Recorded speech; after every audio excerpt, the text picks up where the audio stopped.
ایک طرف تو یہ رحمت کا یا دیا کیا دکھانے کی بات کرتا ہے، دوسری طرف سارے جانوروں کو ہلاک یا مار دیتا ہے۔ عید میں اتنی بکروں کی قربانی ہوتی ہے کہ خون سے ندیاں بہہ جاتی ہیں اور بڑا ہی بیبھత్س درشیہ ہو جاتا ہے۔ اور مزے کی بات ہے، جو حلال کسٹم بنائی ہے یہ جانوروں کو یاتنا دینے کا طریقہ ہے، جس میں کہ دھیرے دھیرے اس کو تڑپا تڑپا کر مارا جاتا ہے۔ یہ کیسا اللہ ہے جس نے ایسے رول اور نیم پرتیپادت کیے جس سے کہ سارا سنسار تھرا گیا۔ اور ہمیشہ یہ دیکھیے کہیں بھی جائیے، جو مسلمان ہیں، مسلمان اگر وہ صحیح میں مسلمان نہیں ہے تو وہ ایسے کاریہ نہیں کرے گا۔ اگر اچھا مسلمان ہونے کا مطلب ہی یہ ہے کہ لوگوں کو قتل کرو، دوسروں کی اسرے کو پکڑو، لو جہاد کرو، ان کی زمینیں قابض کرو۔ لیکن جو برا مسلمان ہے مسلمانوں کی درشٹی میں، اسلام کی درشٹی میں، وہ ہے جو ہندو، عیسائی اور سب کے ساتھ میل چاہتا ہے لیکن واستوک روپ سے وہ مسلمان ہی نہیں ہے۔ جیسے کہ وسیم رضوی کو اب یہ لوگ مسلمان ہی نہیں مانتے، کیونکہ مسلمان ایک پریائے بن چکا ہے، ایک سوچک بن چکا ہے قتل و غارت کا، بحثیت کا، اور انیہ جیسے سیکس سلیو اور بلاತ್کار کا۔ اور اس طرح کے کاریہ دیکھیے 80% جو کاریہ خلاف ہیں یہ مسلمانوں دوارا ہی کیے جا رہے ہیں۔ اس کا مطلب یہی ہے کہ ان کو اسلام سے پرنام ملتی ہے۔ آج تک جتنے بھی 47,000 سے زیادہ مندر توڑے گئے اورنگزیب دوارا، اور انیہ کی گنتی کرو تو لاکھوں یا اربوں میں مندر توڑے گئے، کیونکہ ہر 8 یا 7 کلومیٹر پر کہیں بھی جائیے انڈیا میں آپ کو مندر ملے گا۔ یہ ابھی کی سروے میں گیات ہوا ہے کہ ہر 7ویں کلومیٹر پر آپ کو ایک مندر ملے گا۔ تو یہ مندر، یہ بہت جو مندر ہیں یہ بہت نئے ہیں۔ اتر بھارت میں تو کوئی ایسا مندر بچا ہی نہیں تھا جس کو توڑا نہ گیا ہو، جیسے کہ جنم بھومی، رام کرشن جنم بھومی، ایودھیا اور بنارس، اور بہت سارے مندر جو امروہہ، جیسے ہی ملائم سنگھ جی گنگا جمنی تہذیب جانتے ہیں، میں جانتا ہوں ان سرفرے اور بیوقوف لوگوں نے، جو یہ سیکولر لیڈر ہیں ہندوؤں کے، یہ ہندوؤں کے لیے بڑے گھاتک ہیں، اور ان لوگوں سے بچو، ان کی پارٹی میں ووٹ نہیں دو۔ یہ ہمارے ووٹوں سے ہے جو کہ میجورٹی ووٹس ہے، اور مسلمانوں کی ویلفیئر کر رہے ہیں، ان مسلمانوں کی جو اسلام کو مانتے ہیں اور جو ہندوؤں کو اپنا دوست نہ سمجھ کر کافر مانتے ہیں۔ یہ ہندوؤں کو سمجھ میں آنا چاہیے، چاہے وہ سماجوادی پارٹی کے ہندو ہوں، چاہے عام آدمی پارٹی کے ہندو ہوں۔ ابھی کیجریوال نے ایک ڈاکٹر انیس کو 1 کروڑ روپیہ دیا، جبکہ اور بھی ہندو ڈاکٹر مرے ان کو نہیں دیا۔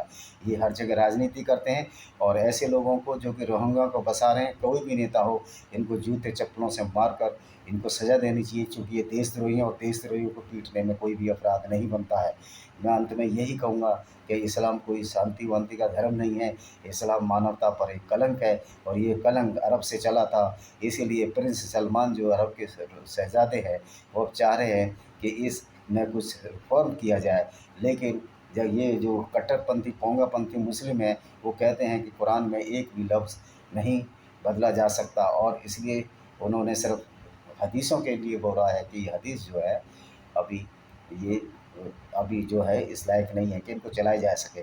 تو قرآن بھی میں بھی بہت سی ایسی چیزیں ہیں، جیسے کہ وہ کہتے ہیں کہ التوبہ آیت نمبر 5 کہتی ہے چیپٹر 9 میں کہ جب رمضان کے پوتر مہینے بیت جائیں تو مشرکوں اور قاتلوں کو مارو۔ تو یہ بولتے ہیں اس سے پہلے کی 3 آیتیں پڑھ لو۔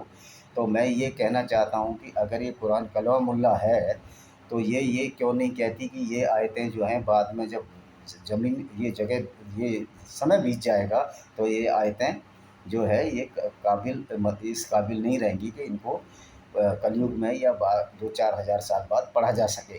تو اس کا مطلب ہوا کہ اللہ کو یہی نہیں پتہ تھا فیوچر میں ہونے والا کیا ہے۔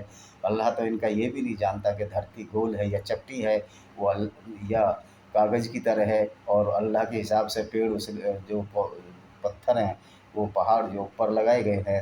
تو یہ جو اللہ ہے بالکل سائنس نہیں جانتا، محمد سائنس نہیں جانتا، جس کو وگیان ہی نہیں معلوم ہے۔ تو ایسے لوگ جن کو چھوٹی چھوٹی باتیں نہیں پتہ، انہوں نے جو قرآن میں جو جھوٹ لکھا ہے، اور قرآن میں جو ہنسا اور گھرنا کا واتاورن کیا ہے، تو یہ جو اسلام ہے آج اس قابل نہیں ہے کہ پورے سنسار میں اس کو مانا جائے، کیونکہ یہ مانوتا پر ایک بہت بڑا کلنک ہو چکا ہے۔ اور یہی وجہ ہے کہ 30-40 کروڑ لوگ ایسے ہیں جو اسلام کو چھوڑ چکے ہیں، لیکن بلیس فیمیوں کے ڈر سے، اس ڈر سے کہ ان کو پھر جو ہے قتل کیا جائے گا اسلامی کنٹریوں میں، اور وہ بتا نہیں رہے ہیں۔ میری سبھی جو سمجھدار لوگ ہیں ان سے اپیل ہے کہ قرآن کو پڑھیں، مسلمانوں سے اپیل ہے قرآن کو ڈھنگ سے پڑھیں۔ قرآن کوئی ایسی پستک نہیں ہے جس کو تہذیب پستک کہا جا سکے، ورنہ یہ ایک ایسی پستک ہے جو پھر کرمنولوجی یا ایک طرح کا آتنک پھیلاتی ہے انہیں شبدوں کے ساتھ میں اپنے اس اس ویڈیو کو ورام دیتا ہوں۔ آشا ہے کہ آپ سرکچھت رہیں گے اور سوستھ ہوں گے۔ ابھی کورونا سے بچو، یہ کورونا بہت ہی گھاتک بیماری ہے جو دنیا میں چلی ہوئی ہے۔ اس بیماری سے بچیے اور سب لوگ اپنے گھروں میں رہیے۔ نمسکار۔